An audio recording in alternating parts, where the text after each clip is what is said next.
Jesus we glorify. It's a divine connection. Good evening and welcome to another episode of Divine Connections. Hello, everyone. And a warm welcome to our listeners on WJWW. I am so glad to see all of you. I am your host, Katrina Deal-MCCall.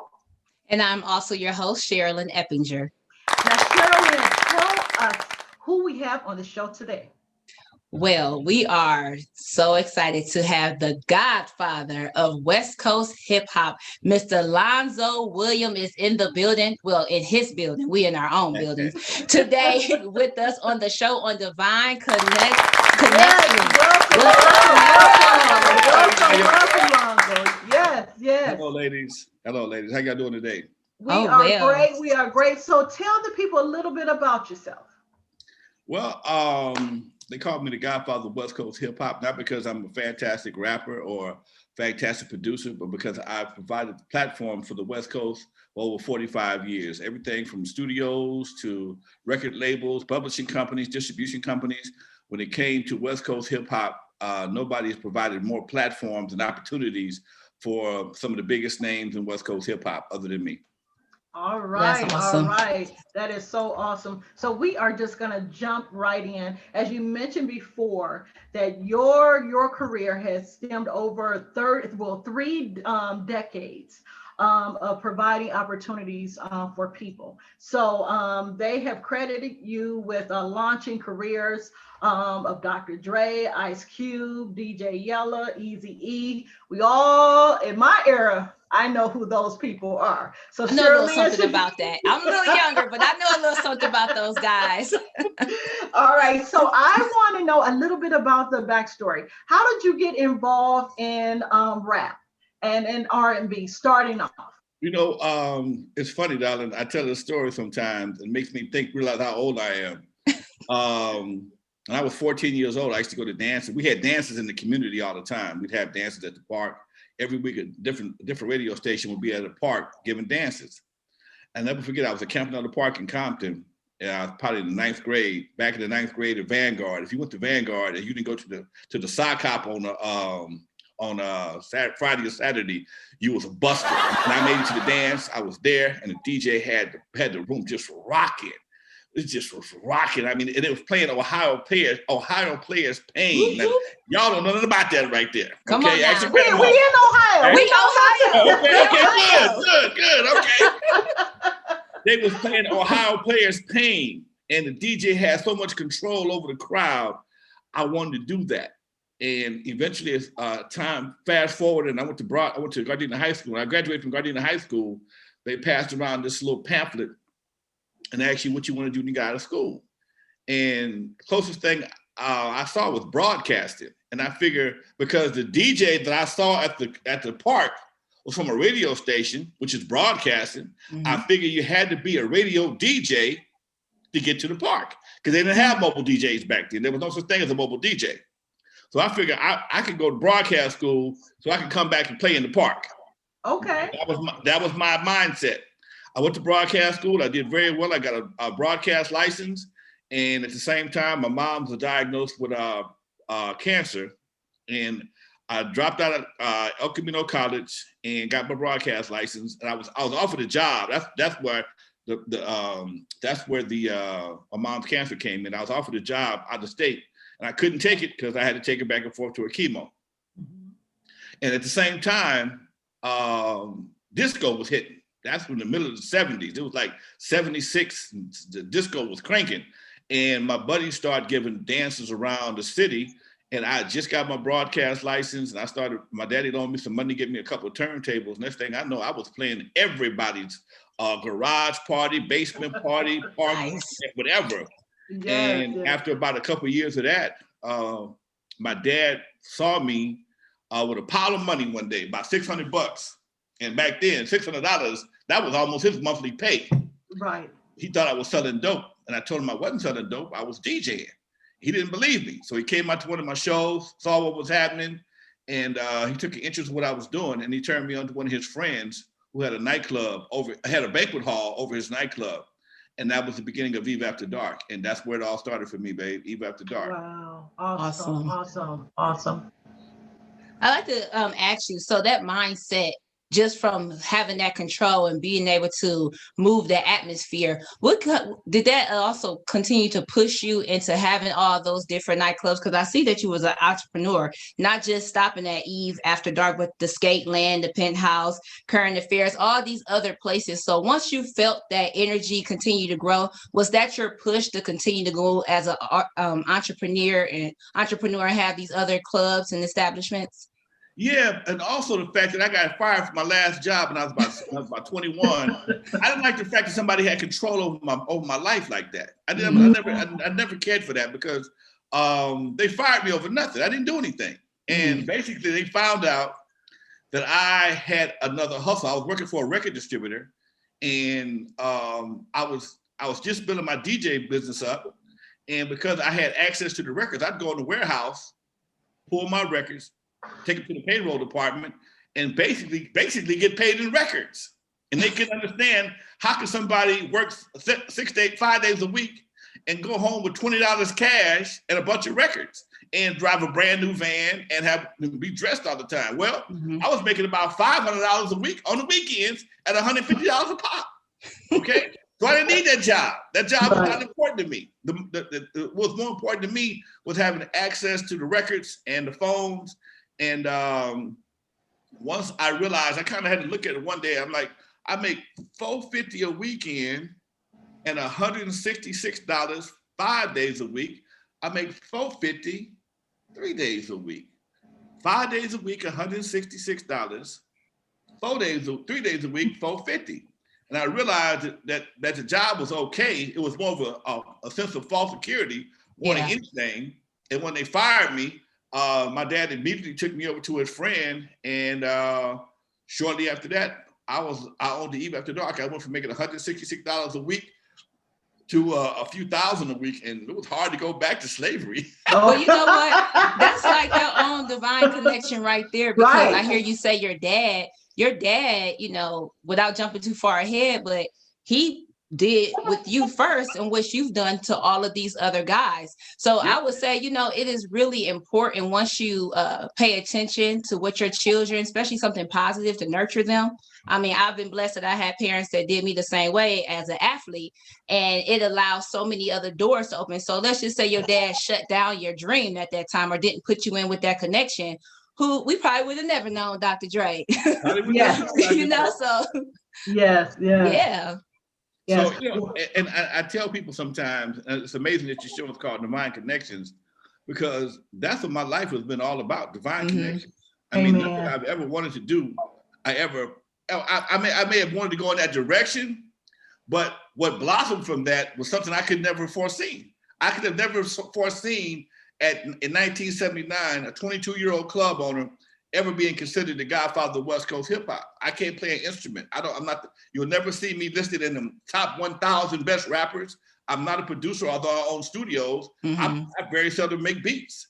But because of my entrepreneurial spirit that allowed me to do multiple things, and I think that also came from my education, because when I was going to school, they taught us some of everything. They taught us how to deal with wood, metal shop, print shop, home economics, whatever, they taught us how to get a job fresh out of high school. So by the time I was telling somebody just the other day, when I left Vanguard in the 9th grade, I could literally weld. I mean, I had blowtorches and arc welders. I mean, I could do this at school. They taught us this kind of stuff. And it made us get a certain amount of confidence that kids nowadays have to go and get in student debt for to get.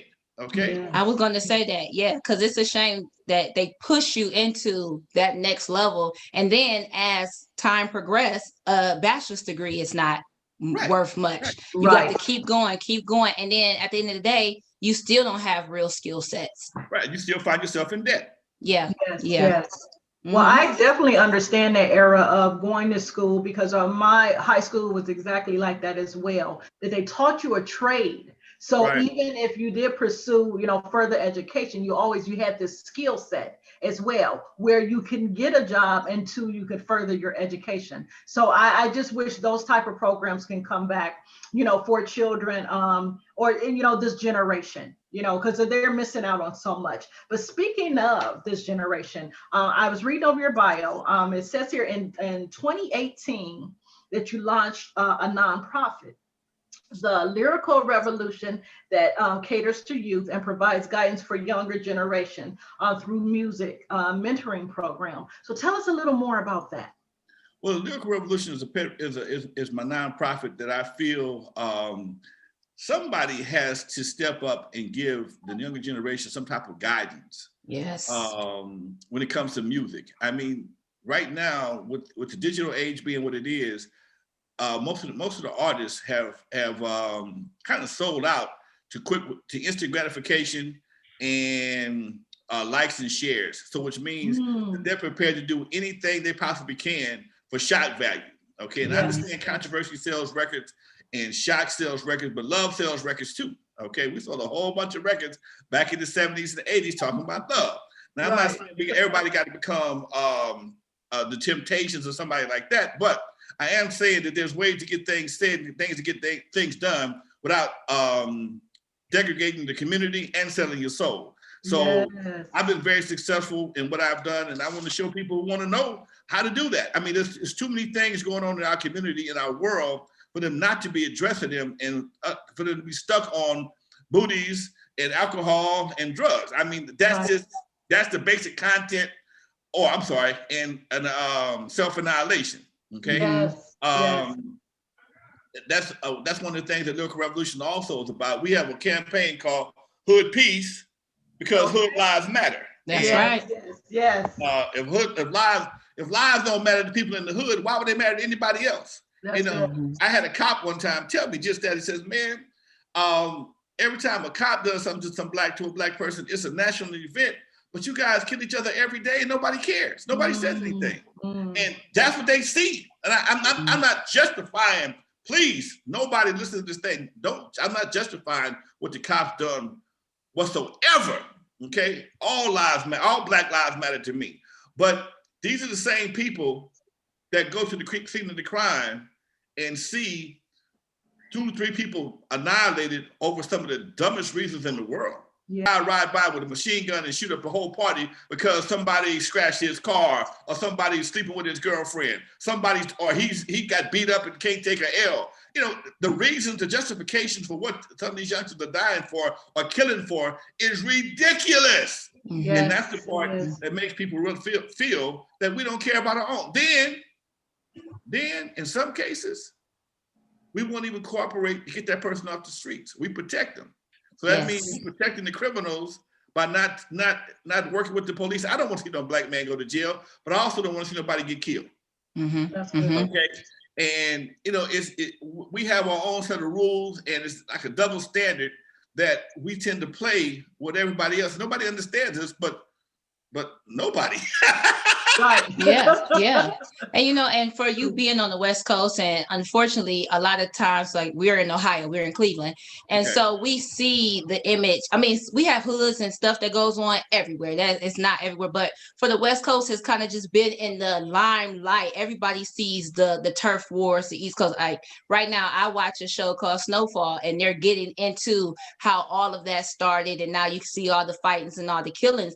And so, with that, I wanted to say, how important is it for people in the industry, or for people that have made a name for themselves, to go back and to show another way, and to say, enough is enough. This is 30 years that fights, and like you said, you're on your way to a peace rally right now, that this same type of lifestyle is continuing. So do you feel like people need to use their status to try to change that culture, or change that mindset that you all experience out in the West Coast, or that's experienced everywhere? I think they definitely need to use their platforms to try and change the mindset, but it really doesn't help when most of the so-called superstars are gang affiliated. That makes the gang seem like it's more attractive. That's true. Wow. You know what I'm saying? It's just like It's the same thing with fraternities. When you got certain people that pledge, like right now, Kamala Harris is an AKA, okay? All the AKAs are proud of that. Yes, yes. All the AKAs are proud of that. They're like, okay, we got an AKA in the White House, okay? Right. Well, if you got a Crip or a Blood that's getting a Grammy, it's the same thing. You got a Crip or a Blood that's selling out concerts, it's the same thing. That's so you got a certain amount of fraternal pride that comes with being a Greek or in this case a gangbanger. So somebody like Snoop who's all over commercials and everything else, and he still claims his Long Beach connection. That makes all the Long Beach Crips and anybody that wants to be connected to that even that much more proud, and it becomes a path of success. Okay, and that's the part that most people not understanding. A lot of girls right now are going to want to become AKAs because Kamala Harris. That's true. AKA. Okay. Yeah. That's going to make them that much more powerful. It's the same thing when it comes to gang activity. When you see a certain celebrity claiming certain sets, like Lil Wayne claims Blood, and Tekashi Clown Boy, he claiming Blood, and you got other folks claiming Crip. So it just makes that whole persona even much more appealing to youngsters. So can I ask you a question that I don't know if you know the answer to or not, but what makes the gangs still so vibrant as far as like the fighting still to this day?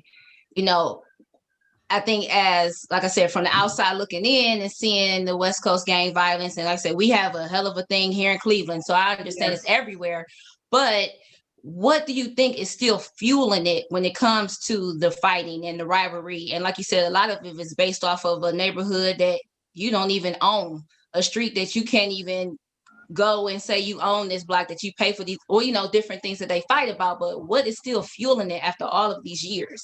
I think most of the fuel comes from this lack of education, lack of money, darling. I mean, you got in the dope era.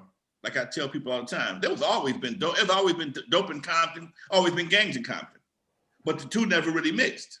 Okay, the dope was sold by older people. Okay, or even the dope, the high-end drugs like cocaine was sold by older people. Okay, and when crack cocaine came into the game, came on the scene, it kind of brought everything down to a much more affordable situation. A kilo of cocaine was $30,000 back in the 70s. What 18-year-old could afford $30,000? Right. And then because it took so long, I'm telling on myself now. Because it took so long to sell it, the turnaround time was a lot longer, but it was a gentleman's game at that time. When it came to the street, it changed everything. When the price of cocaine went down to $18,000, $15,000, whatever the case may be, and it was moving so fast, you could get money much faster. It wasn't taking guys 6-8 weeks to flip a key. Now it's taking them a week, 2 weeks, and they get their money back a lot faster, and they're able to expand and grow. And your customer base is moving so fast. I need help, so now I got to bring on a team, and we're making money. And this is our area. All of a sudden, somebody will think, "Oh, they got a good area. We need to take that area from them." Okay, and that's how you get your gang violence. That's what you're seeing on Snowfall right now. Okay? Wow. That's always been around, but without the money, when they took the jobs out of the city. Like I said before, when I was going to school in the 70s, you could leave high school, go get you a job at General Motors or one of the tire shops here or post office, whatever the case may be, and retire from that job. Okay. If you got a job working at the post office or General Motors, you don't have time to hang out, maybe on the weekend, but then you bought you a house, you bought you a nice car, Dukes and a Quarter or a Cadillac, and you was too busy chilling, getting ready to go to work on Monday morning to be hanging out. And when that all was taken away from us, same thing happened in Detroit. There was good jobs in Detroit for decades. All of a sudden, those jobs weren't there anymore, and the city went down. Meanwhile, people still got to eat. Right. So here comes this new replacement for income called the drug business, the drug era, and people gravitated toward just so they can survive. And it became because it was such a fast-moving, big money situation, it became very territorial and very violent, quick.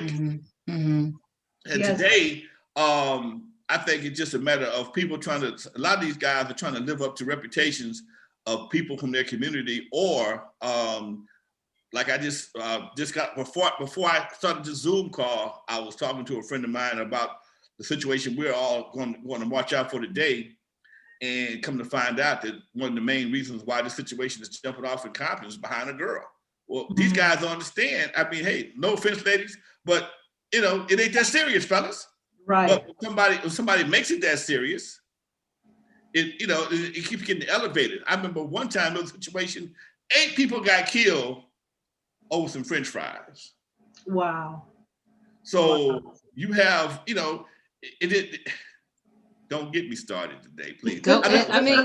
We can all say we've had experiences and understand of how. I just think the therapy needs to be there. These people need hugs and need some cries and need some let's reach back, because I just feel like a lot of these things are fueled off of just issues that aren't being dealt with. I listened to Gucci Mane's book. He wrote a book, and one of the things he talked about was going to jail saved his life, because he was so on edge that he was ready to kill somebody for stepping on his shoe.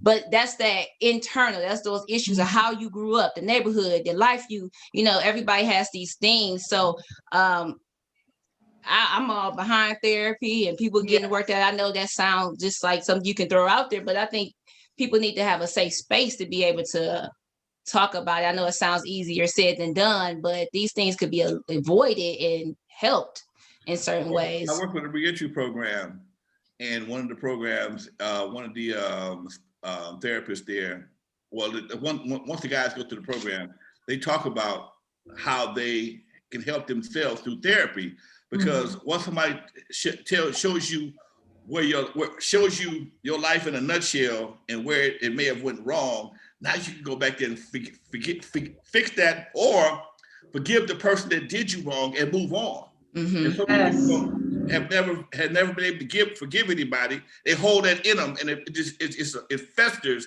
and it grows. And a lot of people are afraid to even show their feelings, and that's something that's really crazy. And they do. Only feeling they'll show is anger. Yeah. Yes. A lot of people are afraid to show love, but they're quick to show anger, though. Anger has no reservations whatsoever.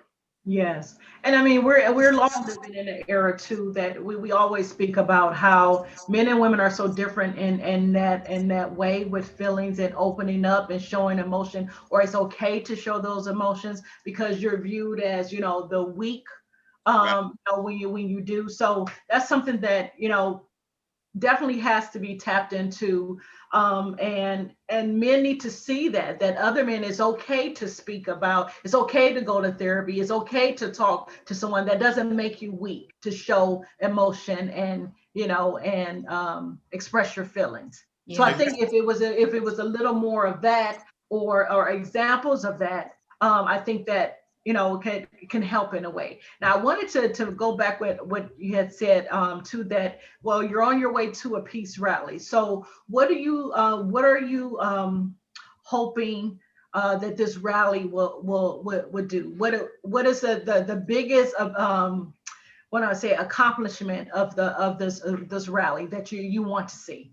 Well, it's a bunch of OGs and triple OGs and double OGs walking today to try and show these youngsters that we really need to sit down and come to some kind of resolution in regards to gang violence.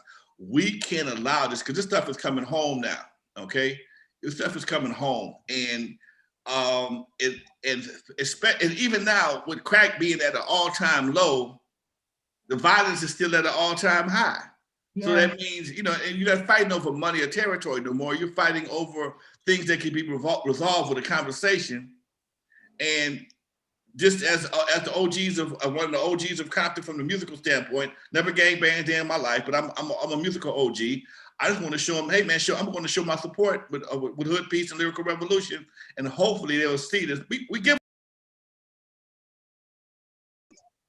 That's good. That's the main thing, and to show. That's good. That's good. Now going back Go ahead. What's yours? I was going to say, so let's going back into the music and the industry. What are some things that you do like about what you see and how the industry may have changed? You know, some of the artists that may be out, since you're so well vexed in that. What is something that you actually like about it right now? I love the fact that you don't have. I love the fact that you don't have people who don't know the industry controlling the industry per se. What I mean by that is, if you are an artist and have something you want to say, you record it, you upload it, you get it out there.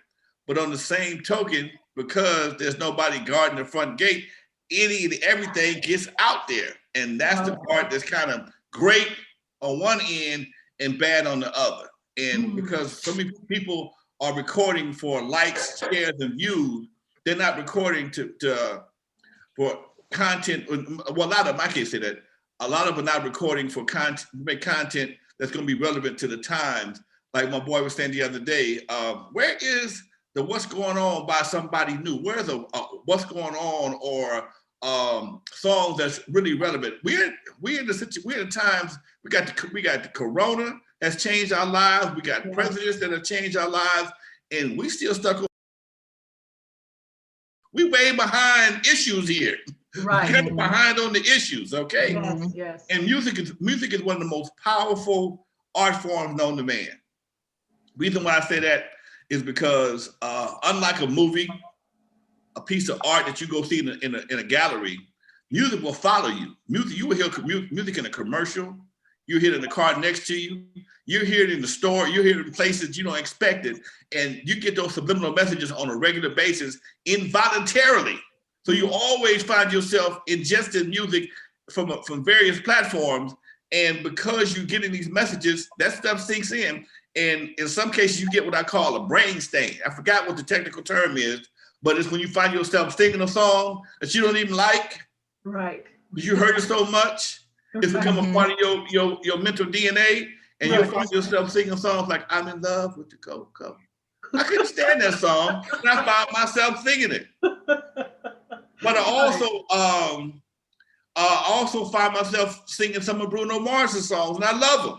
Okay, 24 karat, you know, because that song made you feel good. Same thing with this song by Pharrell, "Happy." That song took over the world. We was playing it in church. Although it's not a church song per se, it still has that make you want to get up and put somebody in the collection plate vibe to it. Okay? It got that collection plate vibe to it. Okay, and I always use church as an example of how music is utilized to create different emotions. Church is a perfect example. Church is the perfect example. When they first open the church up, you know, they get you coming in there, make you feel real good. You got to set the atmosphere. It gives you, put you in a, oh yeah, let's get it going. What you got to say today, Rev? Yeah. And then when it's time, when it's a funeral, you got a whole different tone. It's somber. It's much more, much more slower, lower tone. But when it's time for the collection plate, boy, it's time. It's back on again, okay?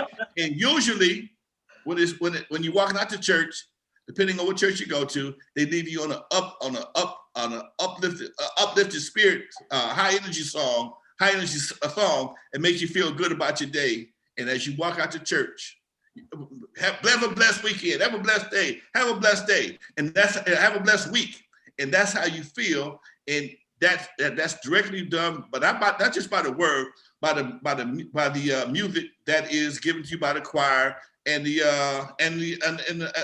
choir and the band. So yes, music in churches, and I use it as an example because that is a great example of how in a 2-hour period you'll hear different types of music to set the tone for different type of situations, depending on which part of the service you're in. Yes. I wanted to mention too, because you said it's a good time. Well, it has the pros and the cons right now with the music industry and how people can pretty much put different songs out there. It is a lot quicker than what it used to be. And so how do you just keep the hip hop and R&B pretty much authentic with songs that have a message. Now you have a couple of platforms of your own. So what could you do even in your platform to keep these new artists, to keep it authentic and not steering them in a direction of body parts or degrading men and women, none of the negativity in music, but just keeping it music with a message? I tell any artist, first of all, look around, read the newspaper. What is the common problem of a particular point in time? And write about that. Because what happens is, when you write about a certain situation, whether it could be in your personal life, it could be in around the world, it could be anywhere, and people can relate to that. Making music that's relatable to masses is the key to success in songwriting. Okay, Bruce Springsteen wrote a song back in the day called "Born in the USA." Everybody born in the USA. Okay, born in the USA. War made a song called "Lowrider." Everybody that ever had a lowrider in Compton, or all the lowriders adapted that song because they can relate to that song. And when you're making music that's relative to the world, and that's when you start going international. Okay, you can make. I tell cats all the time, you can make hood music. You'll be hood famous. Okay, you might find a couple of pockets around the country that may adapt to your song as well. But if you really want to be successful, you have to be like Atlas and embrace the world. Okay, take the world on your shoulder. Take the world issues, especially coming from a young person. I had a guy I was doing a music show for a while. I forgot the guy's name, and he wrote a song called "I Just Want to Live." I just want to live. Okay, it wasn't that well produced, but the concept came out right around the time George Floyd situation. And within 3 months, that song was picked up by a major. Okay, It was picked up by a major because people liked that song. He couldn't sing that great, but what he was saying was something that people wanted to hear. Another guy had a song called "Too Many Dying." Okay, "Too Many Dying," and he also, a little bit better production. He got picked up by a major. Next thing I know, I couldn't play it no more because he got picked up, and once a song gets a certain code on it, you can't play it on Facebook or YouTube anymore. And he got picked up by a major, and they sent me a notification. Can't play it no more. The copyright belongs to so and so it's off the air. But bottom line is, I've experienced these songs in the last few months, so I know if people address these kind of issues, they'll get paid. Now, the world will embrace you a lot bigger if you have a song that people can play on commercials. I mean, Kendrick Lamar had this song, I forgot the name of the song, but he had a song that before it even hit the stores good, it was on a commercial.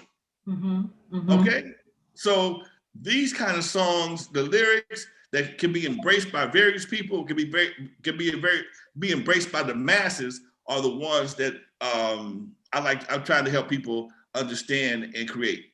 And not to limit yourself. I know some of the artists have even went into making songs for movies and books and stuff like that. And they're like, those types of checks and money is better than you trying to put out a single. Like if you get on a soundtrack and all these, I think Wiz Khalifa was talking about that, making that soundtrack money. Right, yes. Don't limit your possibilities. If See, I call that mailbox money. Yeah. It used to be mailbox money, now it's direct deposit money, okay? Right. Ain't nothing like a direct deposit email first thing in the morning. You get that direct deposit. Oh, boy! Okay? Yes. Ain't nothing like that, okay? You wake up worried about paying the bill. Next thing you know, your whole month is paid for. Oh my God. Won't you do it? Won't you do it? That's all right. That's awesome. So Lonzo, I know I was listening to some of your other interviews, and I know you're a granddaddy now and all that good stuff. So like on the day-to-day, what fills up your day? I know do you still have the radio shows that you do and stuff like that? What do you have going on outside of the peace walks and the books and stuff like that? You know, right now I just finished my audio book. I had to re-record it. We had some issues, but that's completed. I teach podcasting classes to folks fresh out of penitentiary. I do that 4 days a week. I have 2 podcasts. I do one called, both of them are called N.W.A Stories with Lonzo. One on Tuesday, I'm interviewed by my good friend Dusty Vision, who's another YouTuber, that he and I hit it off very well because I did his show, and he realized I had a lot of information and game. He wanted to help me share it with people. So he interviews me on my perspective on various activities in the hip hop community. And on Thursdays, I do another show, same show, Lonzo Live, with so-and-so, with Lonzo Live. And that's with various musical and entertainment celebrities. I just had my boy, Sir Mix-a-Lot on a couple of weeks ago. I had Scruncho, the assistant pimp from the movie How High. Mm-hmm. This week I got Captain Rap. Now, most people may have forgotten about Captain Rap because he had one of the first big hits out of LA back in the day called Bad Times. Great song. Still a classic on the dance floor. So I go back and grab the people that hip hop forgot. People I know personally. And I give them a chance to shine, and I give them some redirection. A lot of these people are still in the game. They like me, they may be working with some new artists or something to that effect. I let their artists shine. So I've become pretty big in social media. I got my own studio here. I turned my recording studio into a digital recording studio and also a podcast studio. So I got my own green screens and multiple sets, and I sit there all day long and just have fun doing what I love doing. That's one of the things I was taught as a young man. Do what you love for a living, and you'll never work hard a day in your life. That is so true. That's so people good. need, and they'll always need you. Mantras I use: do what you love for a living. You never work hard a day in your life. Find what people need, and they'll always need you. And be prepared to lead, follow, or get out of the way. That's good. That's good. Now, I'm going to take those. Yes, we got them all jotted down. Mm-hmm. So, with that being said, so what is your next? What is your upcoming? You got any upcoming projects? Because we know the pandemic, we have all had to reroute and do things a little differently. But God is not. I mean, He's still in control, and He's still making a way out of no way. You know what? The pandemic, aside from losing a couple of buddies, not really my good buddies, has not affected me as much as I thought it would. I was in the beginning, like everybody else, I was really taken aback when I had to be. Now, I can't go out. I got to sit in the house. Well, I work at home most of the time anyway. Mm-hmm. Okay, so I just had to rearrange my studio to make it more comfortable so I could be here longer hours, which actually worked out to my advantage. I'm working with my editors are being forced to sit down and complete my documentary. I have a documentary in post-production right now called N.W.A, Not Without Alonzo. Mm-hmm. I've been approached by other filmmakers to do a docuseries on my life and how it's affected hip hop. There are the few people that really understand my role, not just from Dr. Dre and Ice Cube, but my role overall in the city of Compton and what I've done over the years, and between the nightclubs and the record industry and blah, blah, blah. And they want to give me a chance to shine. So I'm working on that deal right there. And like I said, I also have, like I said, Hood Pieces keep me kind of busy with all this extra violence out in the city. Mm-hmm. Yeah. But that's pretty much my day, darling. I'm able to, I retired from the club business a couple of years ago, so I was able to spend more time with my grandkids. I got five grandkids, just had a new one. Got 5 grandkids. Got to go see my granddaughter. She was just born 2 weeks ago. I haven't seen her yet. I was trying to make sure she was okay before I go down there. Congrats. Lay some love on her. And I'm not retired by no means. I retired from the club business. And I was telling my buddy, I've been busier now than I have in the past 20 years. Yes. I love it more though. Yeah. I enjoy it more. Go ahead. So as you reflect reflecting back over 40 years and all the things that you've done, what are some of your favorites, like that you can highlight? That's like, oh man, that was the time right there, like that that stands out for you. What are a few of those? When I wrote the song "Turn Off the Lights," nobody. Teddy P? Huh?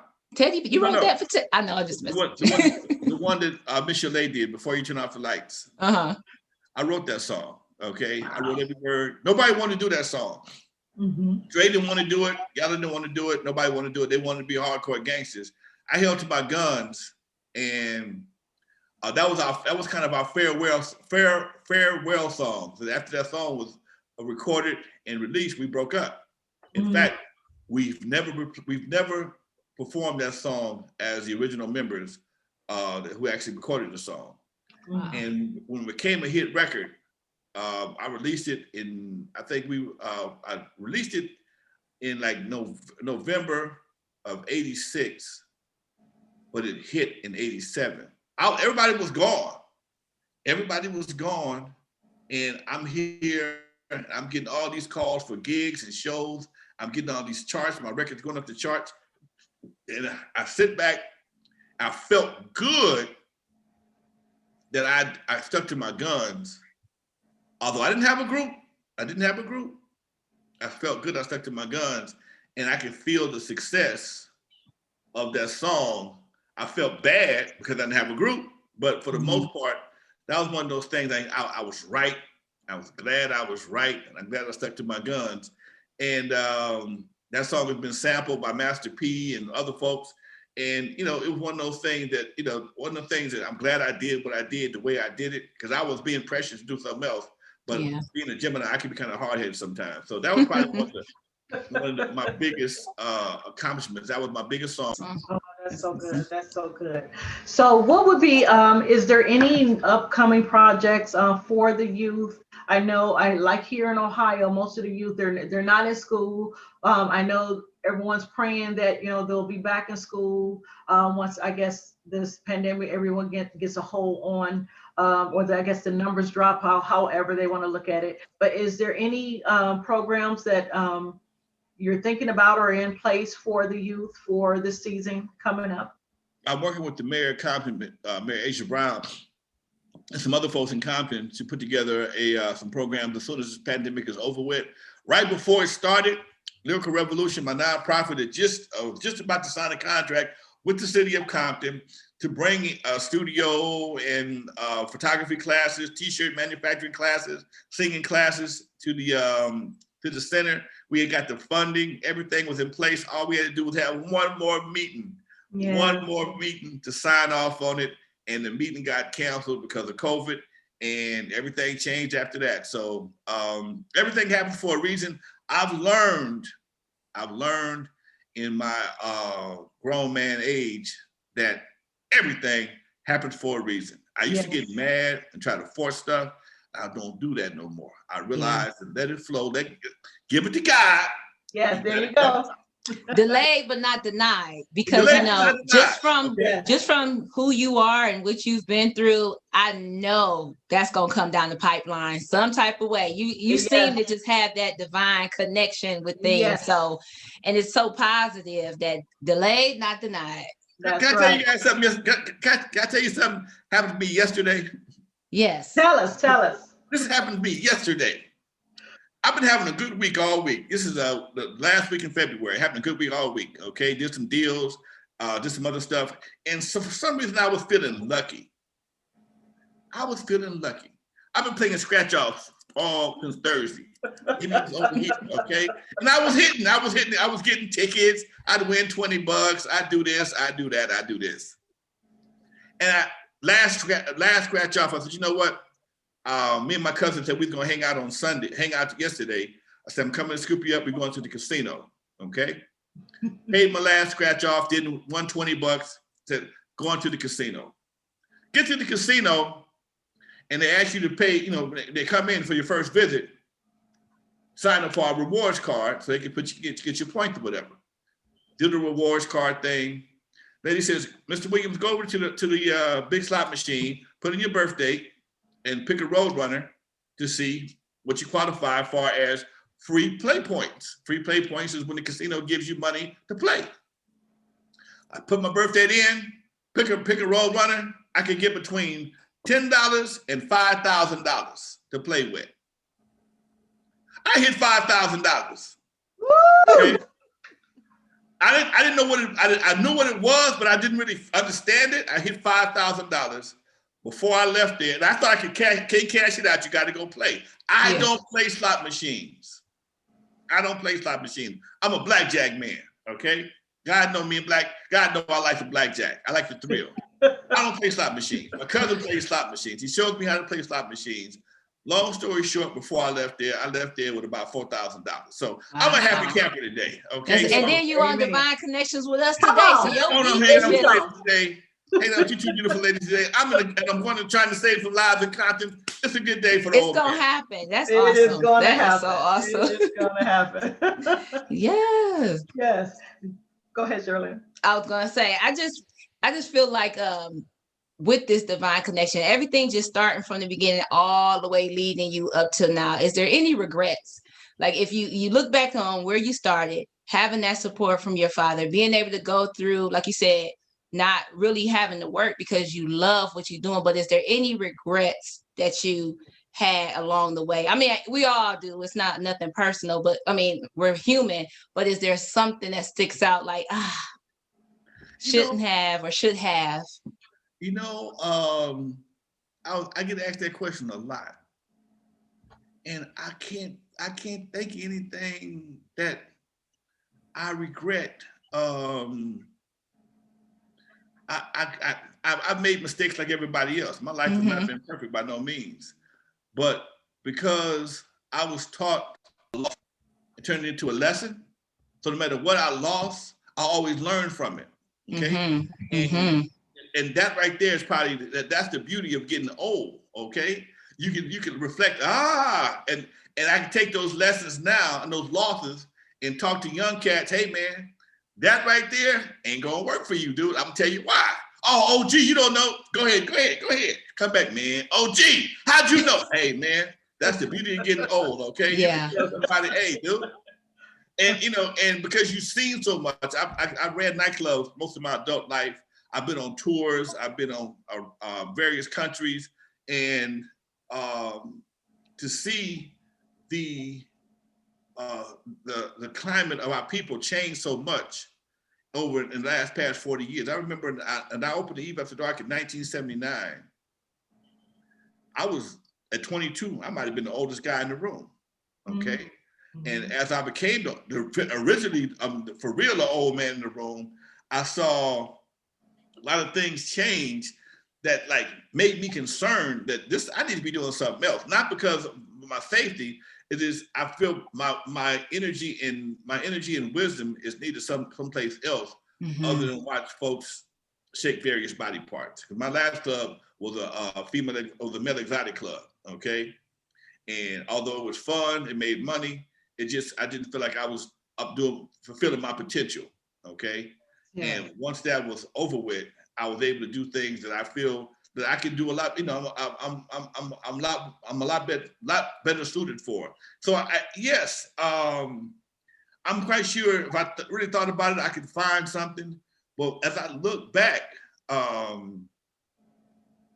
it's been a hell of a ride, babe. It's been a hell of a ride. That's awesome. I've always been blessed to find some Black man whose footsteps I was about to step into that was, hey man, come and follow me.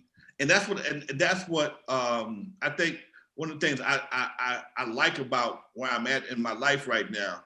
I can disseminate wisdom to youngsters because somebody was there for me. And I got my wisdom from multiple people. So I am a gumbo of information on various fields: nightclubs, record production, record manufacturing, touring. I've been married twice, got baby mama drama, child support. So I done everything a Black man can do, okay, and live through it, okay? Right.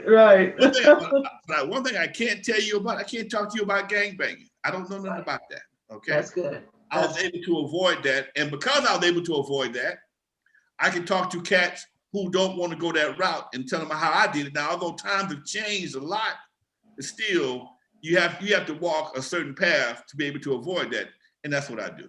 But it takes people like you, to like, I love how you said it's a lesson. And if we all look at it that way, we can enjoy life instead of being weighed down on something that didn't work out, delayed, but maybe not denied, because it's for your good. It's going to be worked out.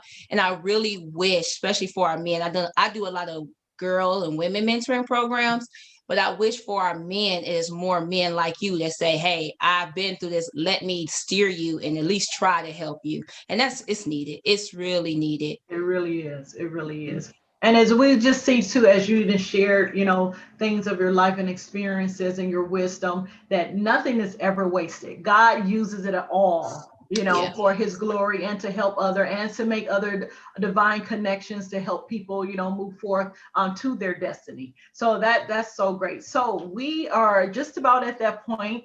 The hour has went by so fast, and we'd like to leave our listeners and viewers with a word of encouragement. So we're going to turn it back over to you, Lonzo. If you can just leave a nugget for our listeners. I'm going to give you the nuggets that I gave you before, because they're very important. They're very important as you move through your life. One, lead, follow, or get out of the way. Sometimes people are afraid to take the lead, sometimes don't want to follow, and they'll sit back and they'll talk about the leader and the follower, okay? Let them go. Let them do what they got to do, okay? Don't be afraid of an L, because L stands for loss, and it also stands for lesson. Okay, yes, that's good. And also the first word in lesson. So take your losses sometimes and turn them into lessons. All that starts with an L. Losses, lessons, life. All that starts with an L.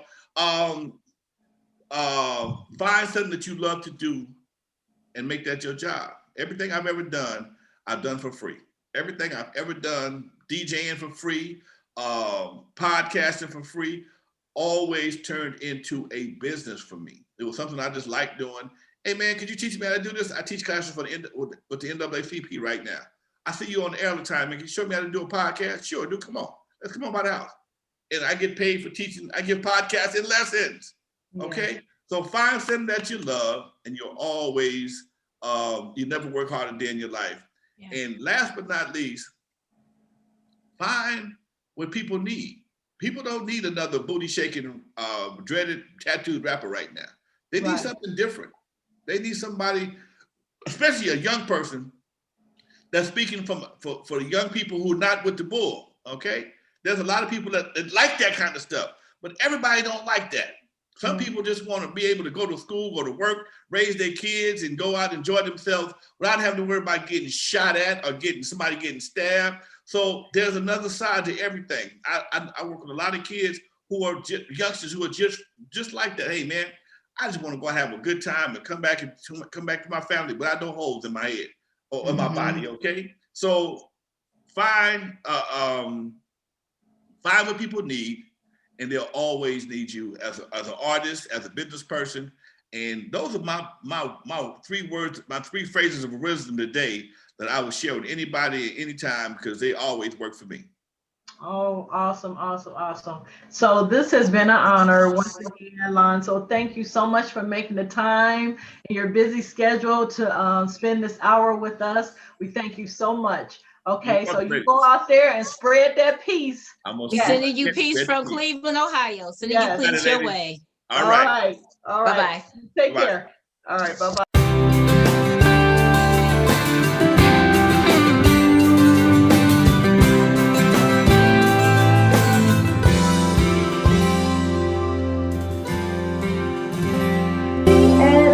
We uplift, we glorify.